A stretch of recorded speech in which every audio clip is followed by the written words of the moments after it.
Next, please join me in welcoming Horacio Rozanski, CEO of Booz Allen Hamilton, with Jeanne Meserve, journalist and host of SCSP's NatSec Tech podcast, for a session on delivering tech solutions rapidly to the warfighter.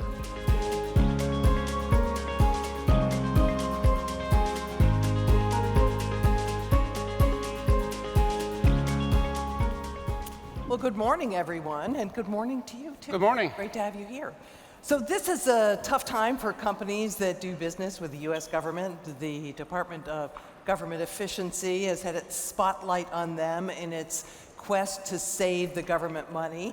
And my guest today knows all about that. Horacio Rozanski is the CEO of Booz Allen Hamilton, a company that makes 98% of its revenue from government work. Before we get into delivering tech for warfighters, a few questions about the business climate. Your company announced recently that it's going to be cutting 2,500 jobs because of the administration's review of government contracts. Do you think at this point you have come through the worst of it, or is there more turbulence ahead for companies like yours? Let me frame it this way. I think we're at a time of change for our industry, for the government, for our country. And a big part of that is there's now a much bigger emphasis on efficiency, on delivering value, on increasing competition, and the like. And we are poised to address all of that and, frankly, to compete and to win. And it's been challenging. Certainly, we have a fantastic workforce. About 10,000 of my colleagues are veterans. So to make cuts to our team is very painful. And at the same time, unfortunately necessary given the current demand patterns. But I think as we look at it medium to long term, I'm actually very optimistic because some of the things that the administration is talking about are completely consistent with things we believe are going to be necessary to be more efficient, to operate faster, which is a lot of the point, is to be faster. And to be able to deliver more value, changes in regulation, changes in the way contracting happens, all of that I think is going to create a more dynamic industry, which we want to be a part of. And you have solutions to offer? Absolutely, absolutely. I mean, Booz Allen has really changed over the last dozen years to become an advanced technology company, and a lot of the work that we do is about bringing unique tech to the warfighter, unique tech at the enterprise level, and the ability to make things work better. I mean, I always say, I think we're going to win because our stuff works. So there's an argument being made that the government shouldn't rely so much on companies like yours, that it should be doing more of the work in-house. My spidey sense tells me that you probably disagree with that. I think the government needs to think through it, and I think we're not, my view, my personal view, is we exist to add value. And the way in which we add value to the government, to the nation, to these critical missions changes over time. And if it makes sense to insource some tasks, that's great. I mean, just to give you a sense, because we grew up, and I think a lot of people still know us as a consulting firm and not the advanced technology firm that we've become. We did an analysis, and roughly 1% of our portfolio right now is what you would characterize as consulting. So I don't feel particularly threatened by this notion that says this is about bringing solutions and answers, because this is essentially what we do. So a lot of discussion in Washington now about Golden Dome. Do you see that as a golden opportunity for your company? First of all, I think Golden Dome is really important to the nation. I think to improve our defenses and to take advantage of the latest technology to do so is absolutely critical. And we have some really important solutions, especially on space-based interception that we've been talking about. It's not a new thing. We started developing this in 2018. And so I certainly believe that we can be part of the solution that is not going to be a one answer. Golden Dome, to be successful, needs to be many layers of defenses, and I think there's a couple of places where Booz Allen has unique things to offer that are going to make a difference. You mentioned space. What are some of the others? So space has become a real area of focus for us. I think space has become a real area of focus to the nation. We just heard from the seabed to low Earth orbit. What's happening in space is really important, and for us to stay ahead of our main competitors and adversaries in space is absolutely critical, and a lot of the work that we're doing is about both increasing and taking advantage of compute power in space and bringing AI to space. Some folks might have seen the fact that we just put our second iteration of a large language model in the International Space Station on the research side. We work with Meta, so we built a custom version of their Llama model and put it up there. It's called Space Llama, which then launched a whole bunch of memes about a llama in an astronaut suit. But beyond the sort of the funny aspects of it, what this was meant to do is to really try and understand in that compute environment, how do you put something up there? How do you make sure that you can manage it? How do you make sure that you can update it? How do you make sure that it works? And this is a very simple application that takes up all of these manuals that astronauts are confronted with when they're trying to fix something on the space station, and uses a large language model so that you can say, you know, how do I unclog the toilet on the space station? Have they been using paper manuals on the space station? Absolutely. A lot of it is still relatively primitive. And even what we've put up there is on the research side, is not yet on the operational side. So there's a ways to go. But I think part of the challenge in space, and part of the reason we need to be very thoughtful, is that you put something up there. It's not like you put something, you know, I buy an iPad, and then 2 years later, a better iPad comes out, and I trade my old one in and get a new one. You put something up on space, it's going to be there 20, 30, 50 years. So learning to use that infrastructure to bring in new technology and new models onto really old infrastructure is a big need, and something we do really well. I'm trying to think of all those manuals in all those different languages. Can you imagine? Russian, Japanese, et cetera, Right. et cetera.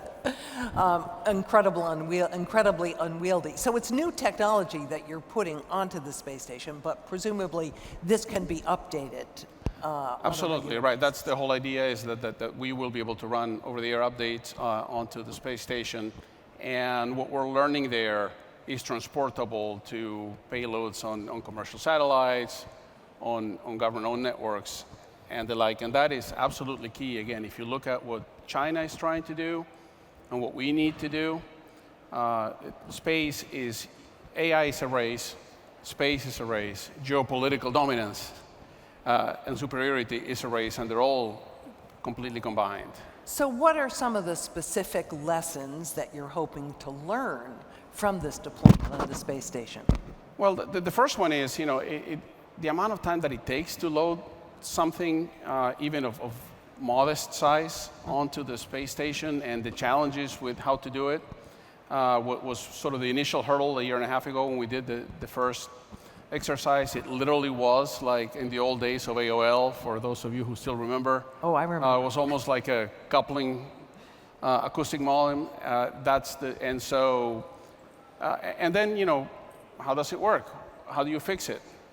What are the challenges? And again, how do you then do model management in space, which is something we're pretty advanced on. So the title of this session is Delivering Tech Solutions Rapidly to the Warfighter. This implies that tech solutions are not being delivered rapidly to the warfighter. What's the challenge? I think we need to think about speed. First of all, I'm obsessed with speed. People at Booz Allen are tired of me talking about it every time I give a talk. It's all about speed, because I really do believe that we're on a multi-level race here, and it's at 3 levels. At the level of the soldier or the operator or the warfighter, we need to make sure that the tech that we give them gives them answers faster than the adversary. If we're not operating inside their decision loop, then we're not helping. You know, if intelligence gets to the warfighter late, it doesn't matter the quality of the intelligence, it's not useful. if the decisions that they're making are not aided by technology or not assisted by technology in denied environments where it's wet and cold and dirty, it's not useful. So that's the first layer, and increasing the speed of decision making through technology, through AI in particular, is something we're very focused on. You go up a level from there, the way in which DoD, but really the government more broadly, buys and utilizes the technology has to change. I believe that for a number of reasons, the federal government has become more of a late adopter, mature user of technology. I mean, we're still talking about moving things to the cloud when the private sector is already there years ago. And then there's, a level above that, which is the actual competition between the US and China, which are really the two AI powerhouses. And we need acceleration in all three of those. Why has the US been slow to adopt? Everyone talks about procurement. Is that the problem? Is it mindset, lack of confidence? I think it's a multi-layer issue with that. In some ways, it starts with Congress and what the incentives are. It is really difficult for our customers in the federal government to do something early and absorb the failure that comes with doing something early. You know, this is where the hearings start and the scrutiny and everything else, and so there's a natural tendency to manage risk down, and all of these processes manage risk down in terms of failure, but there's the risk of being slow that is in no way contemplated by these processes. Special operations, which you just heard from a minute ago, is different because of the nature of their mission, but really more broadly, it is very, very difficult to operate in a way that you're going to fail sometimes. But then because you're not early, you don't get to set what the technology actually will do and how it will do it. We talked about cloud. Most cloud providers have built their architectures assuming there's constant power, assuming they're sitting on fiber and there's perfect communications and so forth. If you send somebody downrange, they're going to be in a denied environment, power is going to be intermittent, the existing architectures have not been built for that. So part of the work that we're doing is actually how do you adapt the architectures that exist so that you can actually come in and out of contact, say if you're in a submarine or in space, and still stay operational. And that's a real need. So getting back to the question of risk once again, is it still a problem? This has been talked about for years, the aversion on the part of various government entities, including DoD, to risk. Have we not made any headway in conquering that? We have all these units that are pursuing innovation within the Pentagon. Absolutely. And we've made progress. Just not enough. Well, I think that the challenge is, again, this is a competitive race, right? So it's not a question of how fast we go relative to how we used to go.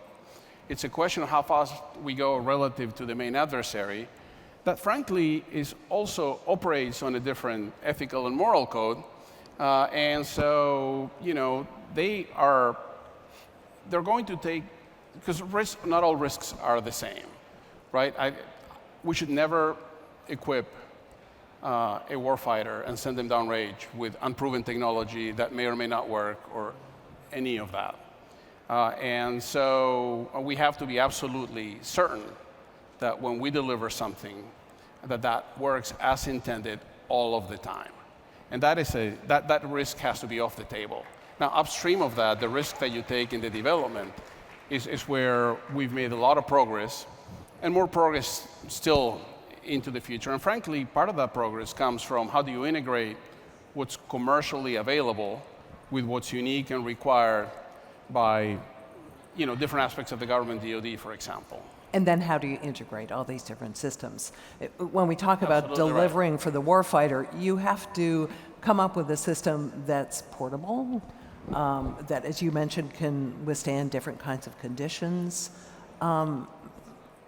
Is there a long way to go still? I mean, I think of everything my phone can do, right? They don't have a device that's sort of an all-purpose device, do they? Well, so that we are integrates all these the different team streams. Sorry. No, you go ahead. I'm so excited about this topic. I didn't mean to talk over you. The team that developed the original tactical assault kit, think of it as a Samsung phone that soldiers were here, is now part of Booz Allen. And that device can do a lot. The challenge that we have is, there's all these so much technology is coming in at the same time that we, it's almost, again, this is the speed question. How much time do you spend integrating it versus how quickly do you deploy it? And those trade-offs are tough trade-offs. But we are increasingly thinking and trying to get other people to think about as the soldier as a platform.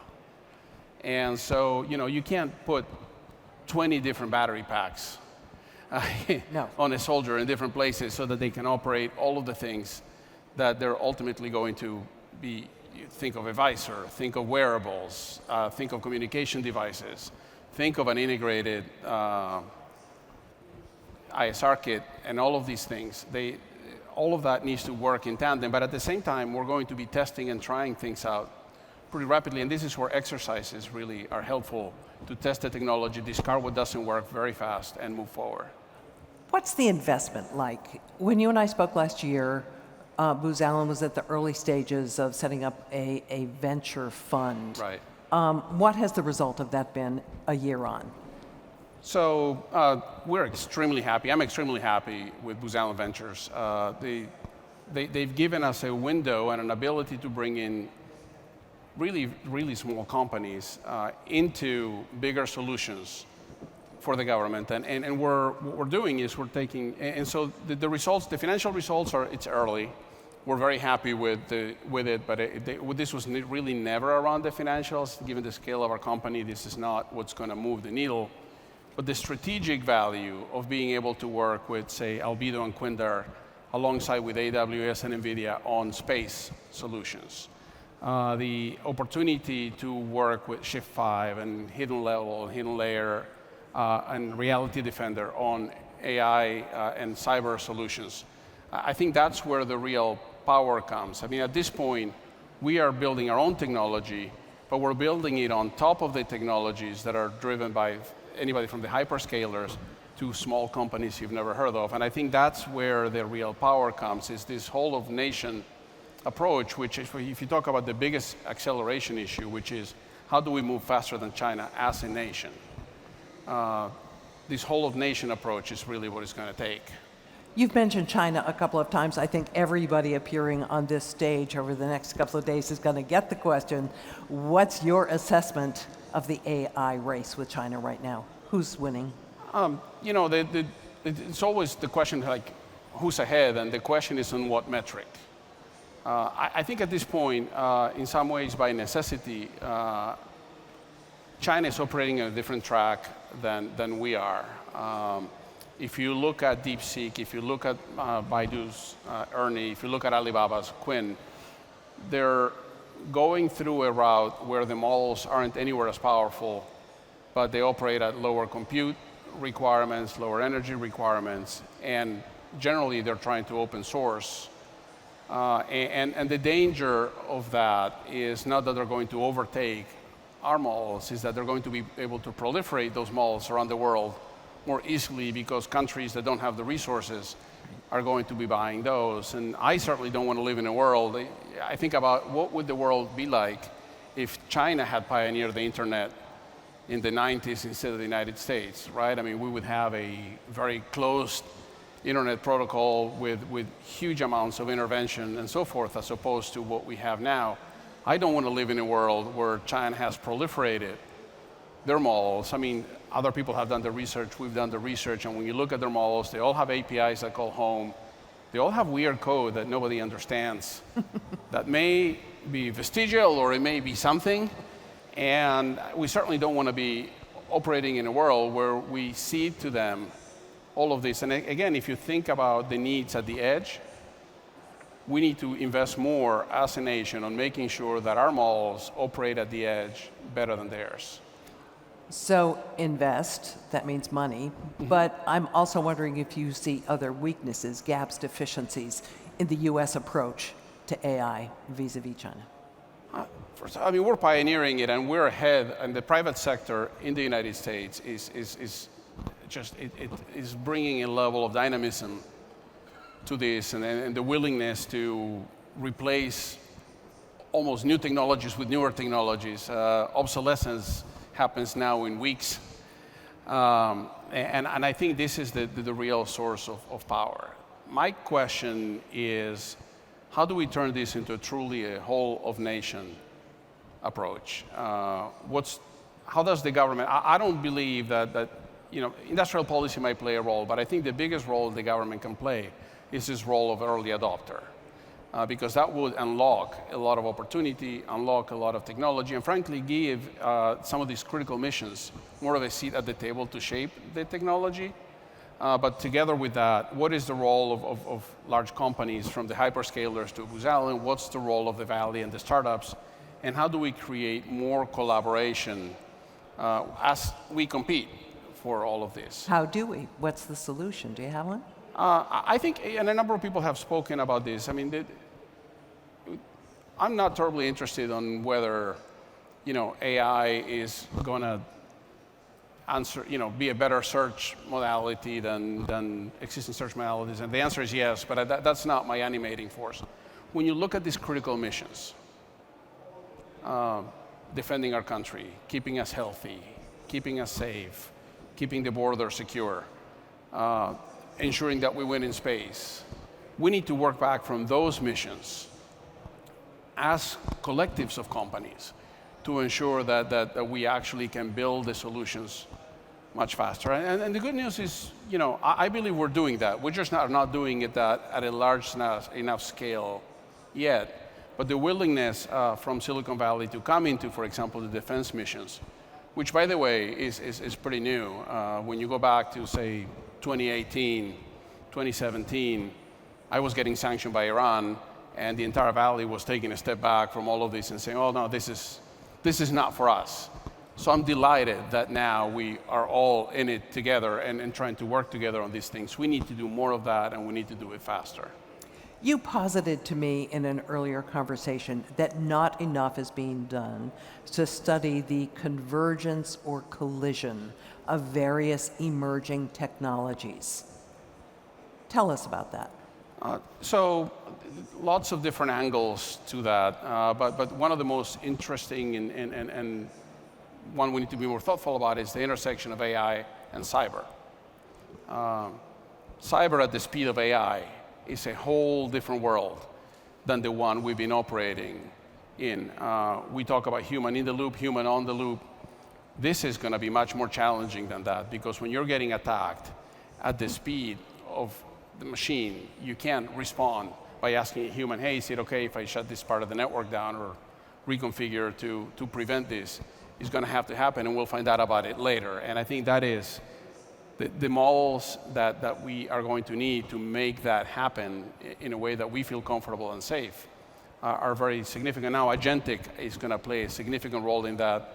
We're already developing and testing agentic models that do a lot of the work that now happen in a JOC or a SOC, and to make those happen real time. But then the other side of it is AI is a whole new attack surface. And if you think about it, the amount of discussion that we're having about making these models more powerful, which is correct, dwarfs the amount of discussion we're having about how do we make sure that these models remain safe.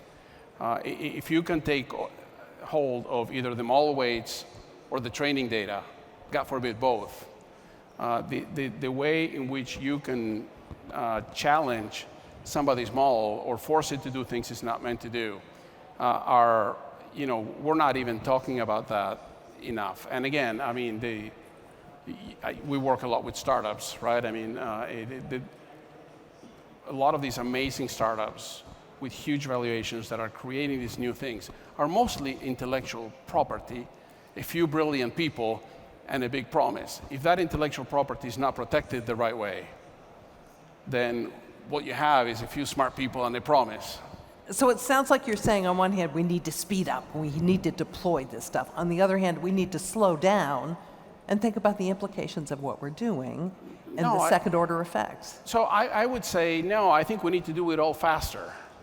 We need to protect these models. We need to do it now, and we need to continue deploying. I don't think we can afford to slow down. As much as I think, for a million reasons, it would be great if we could. But if you believe, like I do, that AI is going to be the dominant technology, not just in national security, but in terms of economic security for the next 20, 40, 50 years, we simply cannot afford to be second. And by the way, quantum's right behind it 5 to 10 years from now, and we're going to have the same conversation about that. So we need to be able to evolve this thing in the right direction as we deploy it. So quantum and cyber, that collision is something that's being talked about. Absolutely. Because there's so much concern that quantum is going to break encryption and so Right. forth. So that one, at least, is getting a little bit. It's being talked about, not much is being done about it. You know, it's when you go into a large enterprise, whether it's a government enterprise or a commercial enterprise, there isn't a clear inventory of what encryption is being used now on each different server, in each different service. And if you don't have that, how are you even going to protect all of that? How do you upgrade to post-quantum encryption if you actually don't have a clear understanding of what your existing encryption is? While we're on AI, the CEO of Anthropic said recently that AI could wipe out half of all entry-level white-collar jobs and spike unemployment to 10 to 20% in the next 1 to 5 years. He says that tech companies and the government are sugarcoating that situation. What's your view on this? Do you agree? You know, one of the things that is wonderful about tech is you see the potential, and you get excited about the potential, and I think we all sort of miss the timelines. So, you know, when my daughter was 12 and I went out with my Tesla 8 years ago, and the car drove up and down itself, I got home and I said, don't worry, you're never going to need a driver's license. And she got her driver's license. And so, you know, I'm not sure that the timeline is right. I think over time, jobs are going to have to evolve to the reality that there's a lot more opportunity. But I will say this, because I see it in our work all the time. If you think about the number of sensors that are deployed out there and how much information they're producing, and how much of that information is totally unprocessed, unlooked at, unused, I think the first and second and third waves are going to be about, let's actually take value from all of this investment in sensors that are out there and process all of this information and make it available to analysts much better. So if you could make one analyst do the work of 10, they're still going to be very busy because we'll probably have a 50th of the analyst capacity that we need to actually put a human in front of some of these critical decisions. So there are a lot of young people starting their careers here at this event. They've been getting pitches from various possible employers while they're here. I remember a few years ago, the advice was, learn coding. Well, that didn't hold up. What would your advice to them be today? Is it to become an analyst? Is that the way to go? Or is there some other sphere that you think could be fruitful? My advice is never stop learning. Never stop learning. If I think about my dad, over his entire work life, he went through one big technology dislocation, which was the personal computer. If you look at me, I've probably been through 6 and counting. If you look at somebody who's entering the workforce today, they're going to see a technology dislocation every 3 to 5 years. And so it's not learn to code or learn to be a prompt engineer or learn to do this. It's never stop learning. And frankly, from a Booz Allen perspective, that's how we've set up our careers. We want people to be constantly learning and constantly evolving. I talked to you about the 10,000 veterans. We've turning them into coders, and then we're turning them into AI experts, and we're going to turn them into agentic experts, and whatever comes next. If you have a passion for learning, you're going to be better than fine. You're going to thrive in this new economy. And we will leave it on that optimistic note. Horacio Rozanski, CEO of Booz Allen Hamilton. Thank you so much for joining us here today. It's been a pleasure.